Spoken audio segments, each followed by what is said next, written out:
আসসালামু আলাইকুম। আজকে আমি ক্যাপাসিটর নিয়ে একটা আলোচনা করার জন্য একটা ভিডিও করতেছি।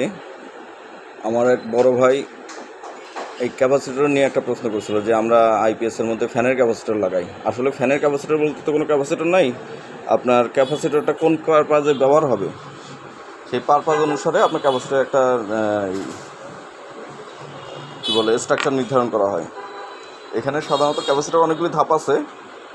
আমরা ওই স্পেসিফিক একটা আইটেম নিয়ে আমি কথা বলি, সেটা সবচেয়ে ভালো হবে।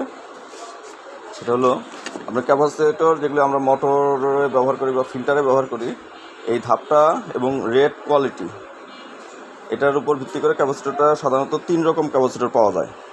আমি কয়েকটা ক্যাপাসিটর স্যাম্পল কালেকশন করছি, আপনি খেয়াল করেন।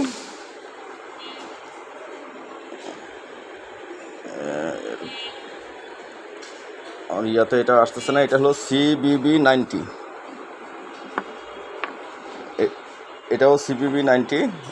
আলো রিফ্লেকশন আমার ক্যামেরা খুব একটা ভালো পারফরমেন্স করতেছে না।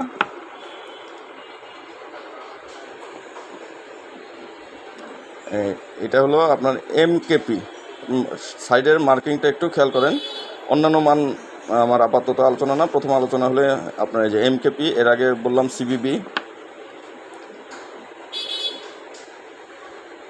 এই যে MKP,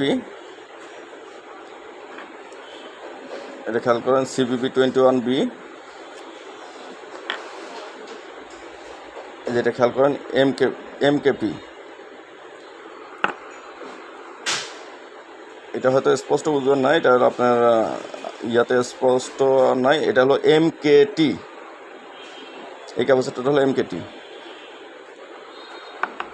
আর এই যে জেনারেল আমরা যে ইয়াতে সাধারণত এগুলিতে অনেক ক্ষেত্রে শুধু নাম্বার লেখা থাকে, অন্য কোনো প্রপার্টি লেখা থাকে না। নাম্বার আর ভোল্টেজ লেখা থাকে, কিন্তু এর প্রপার্টি লেখা থাকে না। এখন আমরা যদি ক্যাপাসিটর ধরি, এই সেকশনে CBB MKP MKT, এটার স্ট্রাকচারের ক্ষেত্রে এটা হলো পলিস্টার ফিল্ম।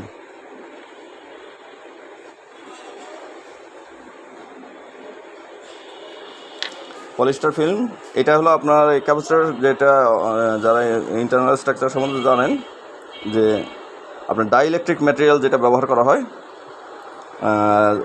যে কোনো মেটালের সেপারেটরে, এইটাই আপনার পলিপ্রোপাইলিন। আর এইটা আছে হলো এই পলিস্টার। আর CBB এবং MKPতে আসে পলিপ্রোপাইলিন। ডাইইলেকট্রিকটা হলো পলিপ্রোপাইলিন।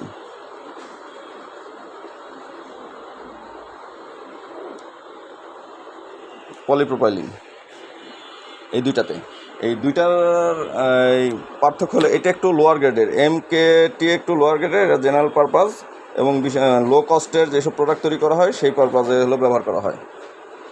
এটা MKT কাপলিং, ডিকাপলিং, ফিল্টার, তারপরে আপনার টাইমিং সার্কিট, এই টাইপের বিভিন্ন ইয়াতে ব্যবহার করা হয়।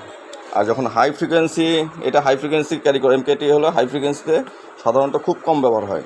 শুধু কস্ট মিনিমাইজ করার জন্য আপনার এটা মূলত ব্যবহার হয়। আর CBB সাধারণত আমাদের ব্যবহার হয় আপনার এই মোটর রান ক্যাপাসিটর পাওয়ার ফ্যাক্টরি কারেকশনের জন্য এবং জেনারেল লোডের জন্য। সাথে CBB কিন্তু আপনার হলো ফিল্টার, অডিও ফিল্টারের ক্ষেত্রেও ব্যবহার হয় CBB।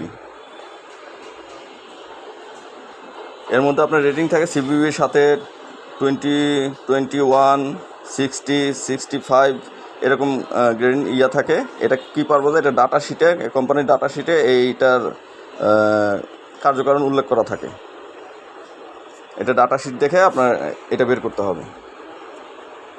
এখন আমরা যে আইপিএসের আরেকটা বলি MKP, CBBর টেকনোলজিটা হলো চাইনিজ, আর MKP টেকনোলজিটা হলো আপনার জার্মানি। দুইটা বহুল পারপাসে ব্যবহার হয়। MKP থেকে CBBর কস্টিং অনেকটু কম। এটা মানে হাই কস্টের ক্যাপাসিটর। এই যে যেরকম এই ক্যাপাসিটরটা বললাম, এটা অত্যাধিক হাই ফ্রিকোয়েন্সিতে এটা ব্যবহার করা যায়। ফিল্টারিং ক্ষেত্রে ব্যবহার করা যায়। আপনার স্নাবার সার্কিট করতে গেলে এটা ব্যবহার হয়। আপনার ইনভার্টার, যদি আপনার ইনভার্টারের যে ফিল্টারের জন্য আপনার ব্যবহার হয়, অডিও ক্যাপাসিটি হিসাবে ব্যবহার হয়, আপনার এসএমপিএসও ব্যবহার হয়।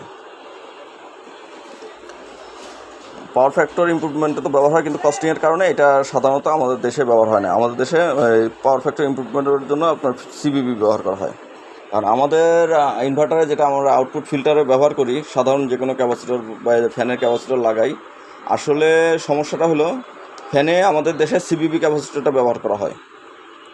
সিবিবি ক্যাপাসিটর ব্যবহার করা হয় ঠিক আছে, কিন্তু আমাদের দেশে যে ক্যাপাসিটরগুলি আনে ম্যাক্সিমাম ক্যাপাসিটরগুলি আসলে কোনো মানে গ্রেডলেস। এই ডাইইলেকট্রিক যে ম্যাটেরিয়ালসটা আছে এইটা মানে একেবারে লো কোয়ালিটির। ফলে দেখা যায় আপনি কখন এটা মানে স্থায়ীভাবে বলতে পারবেন না যে এটা সিবিবি ক্যাটাগরিতে কাজ করবে কি না। আমরা এই সমস্যার মধ্যে পড়ে যাই। ফ্যানের ক্যাপাসিটর বলতে যেটা বোঝায় সেটা আপনার এই ইনভার্টারের ফিল্টারে ব্যবহার করা যাবে, কিন্তু সমস্যা হয়ে দাঁড়াবে আপনার অরিজিনাল সিবিবি ক্যাপাসিটর কিনা। কারণ সিবিবি ক্যাপাসিটর আপনার মোটর রানিং বা মোটর স্টার্টিংয়ের জন্য ব্যবহার করা হয়। এখন খেয়াল করেন, আমাদের দেশে সাধারণত আমরা এই ক্যাপাসিটরগুলি হলো ব্যবহার করি। এগুলি কিন্তু MKT,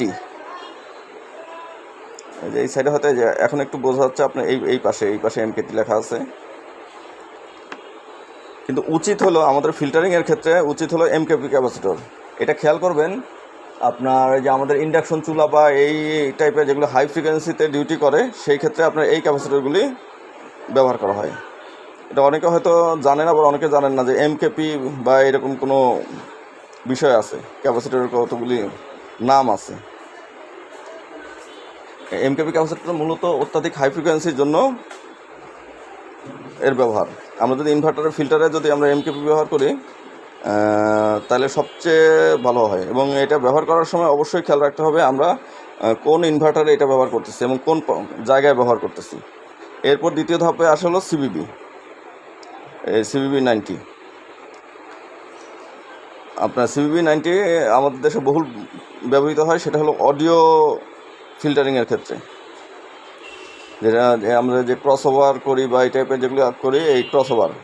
আর এই MKP, সিবিবি, কেটি এগুলো সবগুলি কিন্তু আপনার নন পোলারাইজ ক্যাপাসিটর। আমাদের ডিসি ক্যাপাসিটর বলবি বা এসি ক্যাপাসিটর বলবি, বিষয়টা এরকম না, এটা পোলারাইজড এবং নন পোলারাইজড। যাই হোক, আমি এটার পুরো ক্যাপাসিটর একটা সিরিজ করে একটা ভিডিও আমরা করব। এই যে এই ক্যাপাসিটর, যে MKP একটা ক্যাপাসিটর, পুরো সিরিজ ভিডিও একটা করার আমার ইচ্ছা আছে। যদি আপনার স্পেসিফিকভাবে কিছু জানার ইচ্ছা থাকে আপনারা জানাবেন, আমি এটা নিয়ে ডিটেলস আমি পড়াশোনা করতেছি। আগে হালকা পাতলা কিছু ধারণা ছিল, ওই ভাইয়ের প্রশ্নের পর আমি আরেকটু মানে এটা ডিপলি পড়াশোনা করতেছি। আর এই ক্যাপাসিটিগুলো কিন্তু আরেকটা বিষয় আছে, এটা বলে দেয়, এটা সেলফ হিলিং ক্যাপাবিলিটি আছে। সেলফ হিলিং ক্যাপাবিলিটি এটা ব্যাপারে ডিটেলস যখন এই ক্যাপাসিটর নিয়ে ডিটেলস আলোচনা করব তখন অবশ্যই এটা জানতে পারবেন। আজকে এই পর্যন্তই। আসসালামু আলাইকুম।